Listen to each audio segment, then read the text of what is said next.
6월 26일 금요일 새생명의 아침입니다. 다 함께 기도하겠습니다. 사랑과 은혜가 풍성하신 하나님 아버지, 새하루 새날을 허락해 주심을 감사합니다. 억울한 일을 만날 때 사람에게 매이는 것이 아니라 하나님의 선하심을 붙들게 하시고, 이해되지 않는 상황 속에서도 하나님께서 가장 선한 길로 인도하심을 믿게 하옵소서. 오늘도 말씀으로 우리의 시선을 하나님께 돌려주시고 끝까지 하나님을 신뢰하는 믿음을 허락해 주옵소서. 감사하고 살아계신 예수 그리스도의 이름으로 기도하옵나이다. 아멘. 오늘 우리에게 주시는 하나님의 말씀은 사무엘하 16장 9절로 14절 말씀입니다. 스루야의 아들 아비새가 왕께 여짜오되 이 죽은 개가 어찌 내 주 왕을 저주하리이까?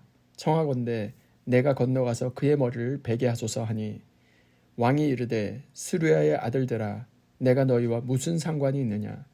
그가 저주하는 것은 여호와께서 그에게 다윗을 저주하라 하심이니 내가 어찌 그리하겠느냐 할 자가 누구겠느냐 하고, 또 다윗이 아비새와 모든 신하들에게 이르되 내 몸에서 난 아들도 내 생명을 해하려 하거든 하물며 이 베냐민 사람이랴. 여호와께서 그에게 명령하신 것이니 그가 저주하게 버려두라.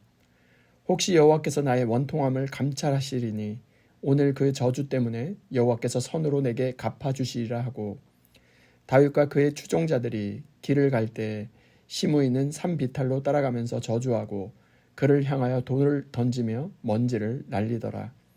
왕과 그와 함께 있는 백성들이 다 피곤하여 한 곳에 이르러 거기서 쉬니라. 아멘.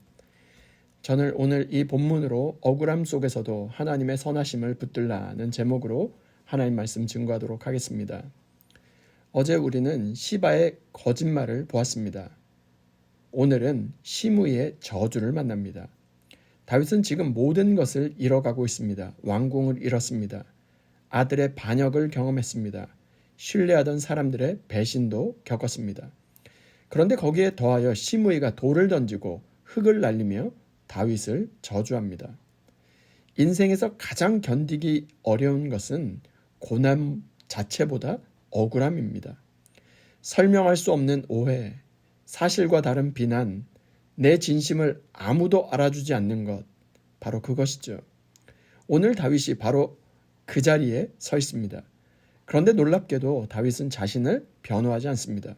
억울함과 싸우지도 않습니다. 왜였을까요?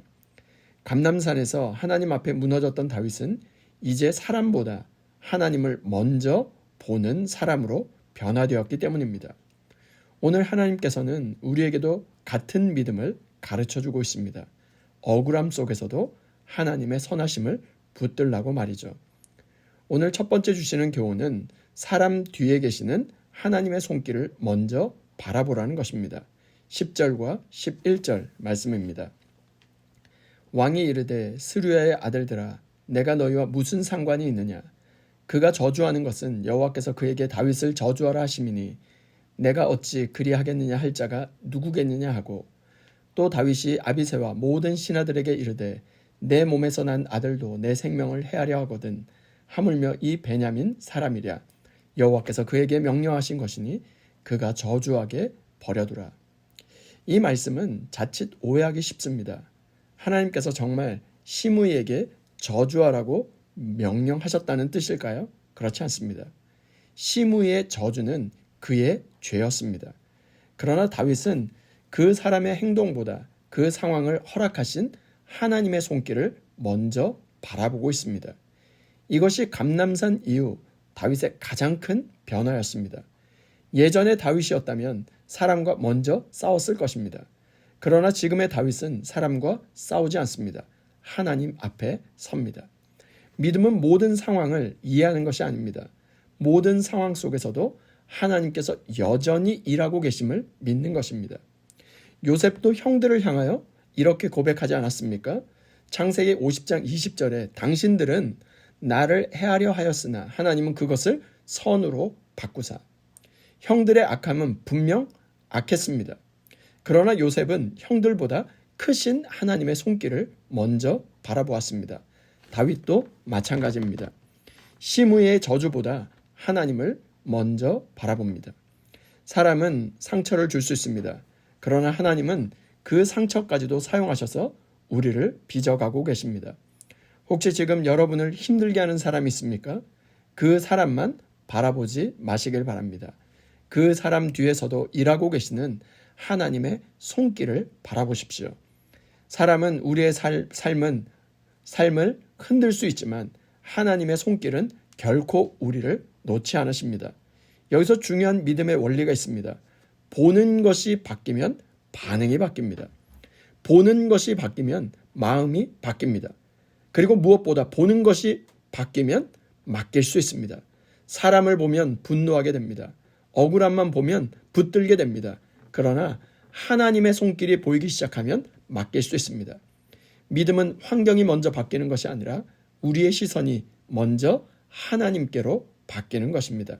사람 뒤에 계시는 하나님의 손길을 먼저 바라볼 수 있는 저와 여러분 모두가 될 수 있기를 주님의 이름으로 축원드립니다. 두 번째 교훈은 억울함을 하나님께 맡기라는 것입니다. 12절 말씀입니다. 혹시 여호와께서 나의 원통함을 감찰하시리니 오늘 그 저주 때문에 여호와께서 선으로 내게 갚아주시리라 하고, 이 한 구절 말씀이 오늘 본문의 클라이맥스입니다. 다윗은 시므이를 심판하지 않습니다. 자신을 변호하지도 않습니다. 억울함을 붙들고 살아가지도 않습니다. 그는 하나님께 이 모든 것을 맡깁니다.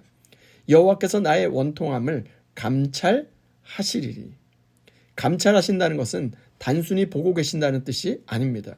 하나님께서 우리의 눈물과 억울함을 깊이 살피시고 기억하신다는 것입니다. 그리고 이어지는 고백은 더욱더 놀랍습니다. 오늘 그 저주 때문에 선으로 내게 갚아주시리라. 다윗은 시므이의 저주가 선하다고 말하는 것이 아닙니다.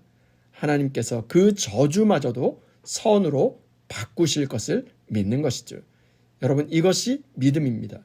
믿음은 모든 것이 선하다고 말하는 것이 아닙니다. 하나님께서 결국 모든 것을 선하게 이룰 것을 믿는 것이죠. 그래서 다윗은 억울함을 붙들지 않았습니다. 하나님의 선하심을 붙들었습니다.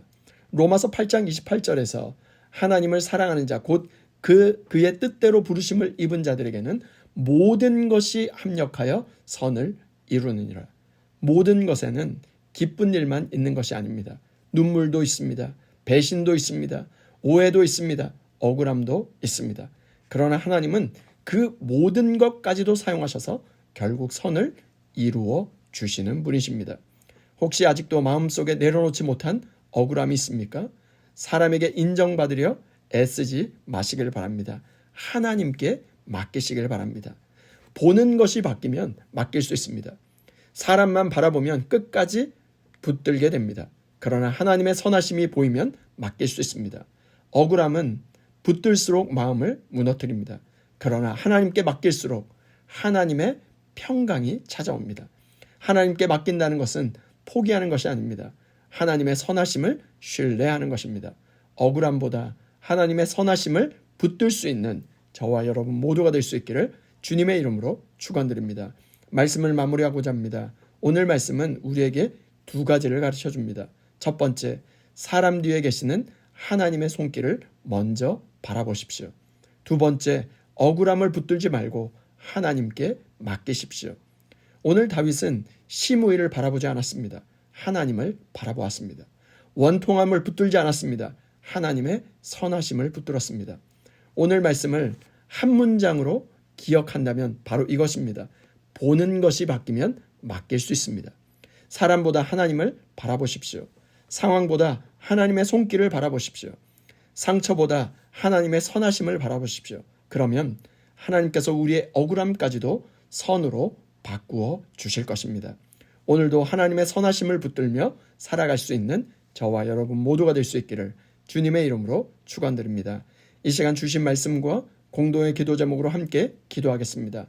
첫 번째, 주여 사람보다 하나님을 먼저 바라보게 하시고 이해되지 않는 상황 속에서도 하나님의 손길과 선하심을 신뢰하게 하옵소서.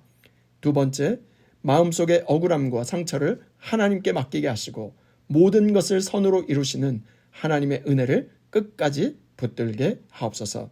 세 번째, 토요 새벽 예배와 주일 예배 가운데 성령께서 충만하게 역사하셔서 모든 성도들이 하나님의 말씀 앞에 회복과 새 힘을 얻고 하나님을 더욱 신뢰하는 믿음으로 세워지게 하옵소서. 공동의 기도 제목과 각자의 기도 제목을 주님께 올려드리며 함께 기도하겠습니다.